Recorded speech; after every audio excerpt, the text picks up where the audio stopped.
Mr. Sims. Yes. You don't wear contact lenses, do you?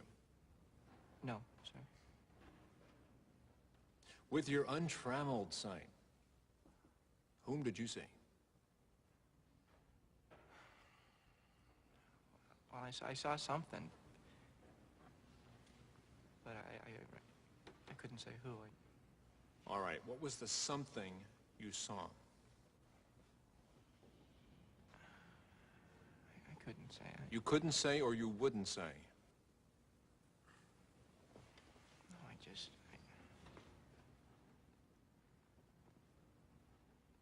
just couldn't say.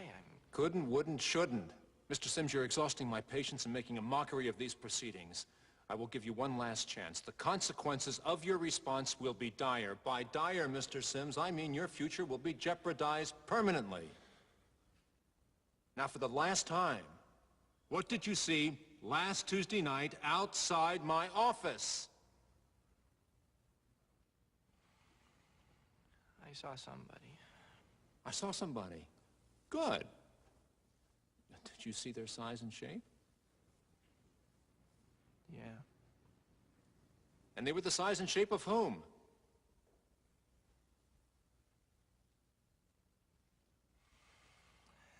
They were the size and shape of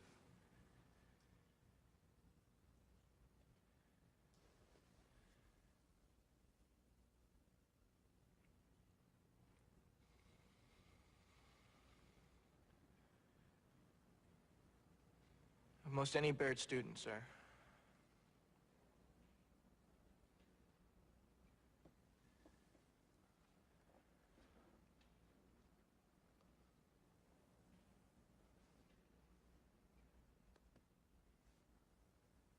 I am left with no real witness. Mr. Willis's testimony is not only vague, it is unsubstantiated. The substance I was looking for, Mr. Sims, was to come from you. I'm sorry. I'm sorry too, Mr. Sims. Because you know what I'm going to do inasmuch as I can't punish Mr. Havemeyer, Mr. Potter, or Mr. Jameson. And I won't punish Mr. Willis. He's the only party to this incident who is still worthy of calling himself a Baird man. I'm going to recommend to the disciplinary committee that you be expelled. Mr. Sims, you are a cover-up artist and you are a liar. But not a snitch. Excuse me? No, I don't think I will. Mr. Slade. This is such a crock of shit. Please watch your language, Mr. Slade. You are in the Baird School, not a barracks. Mr. Sims, I will give you one final opportunity to speak up. Mr. Sims doesn't want it. He doesn't need to be labeled still worthy of being a Baird man. What the hell is that? What is your motto here? Boys, inform on your classmates, save your hide. Anything short of that, we're gonna burn you at the stake?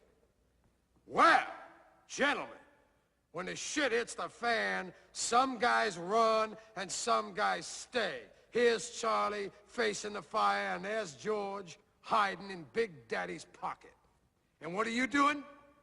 You're gonna reward George and destroy Charlie. Are you finished, Mr. Slade? No, I'm just getting warmed up.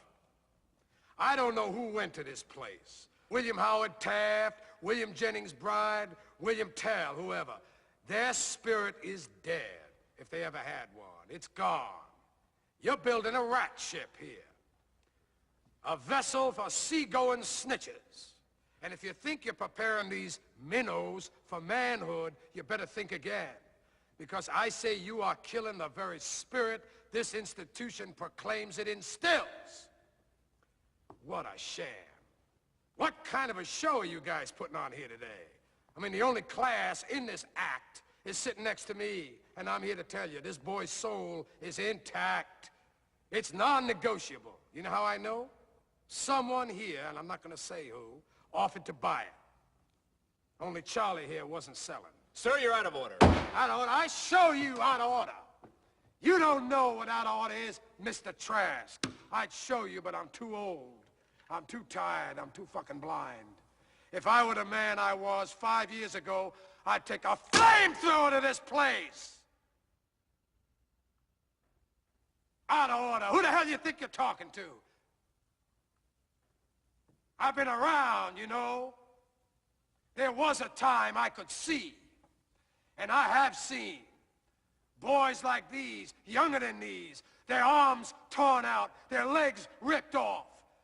But there is nothing like the sight of an amputated spirit. There is no prosthetic for that. You think you're merely sending this splendid foot soldier back home to Argonne with his tail between his legs, but I say you are executing his soul. And why? Because he's not a bad man. Bad men. You hurt this boy, you're gonna be bad bums. The lot of you. And Harry, Jimmy, Trent, wherever you are out there, fuck you too. Stand down, Mr. Slade. I'm not finished. As I came in here, I heard those words. Cradle of leadership.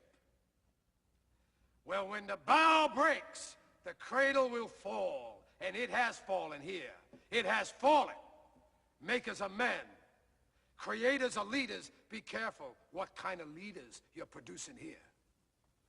I don't know if Charlie's silence here today is right or wrong. I'm not a judge or jury, but I can tell you this. He won't sell anybody out to buy his future. And that, my friends, is called integrity. That's called courage. Now that's the stuff leaders should be made of.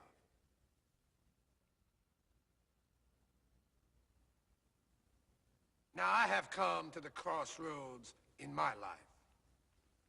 I always knew what the right path was. Without exception, I knew, but I never took it. You know why? It was too damn hard. Now here's Charlie.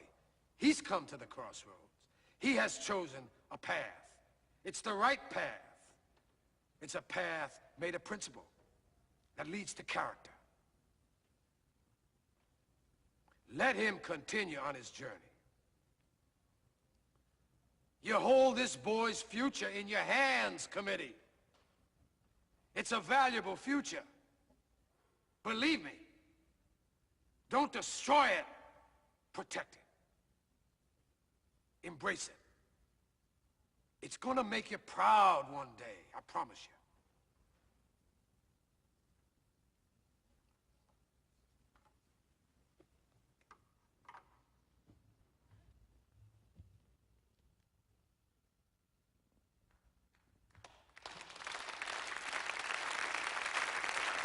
How's that for calling ball?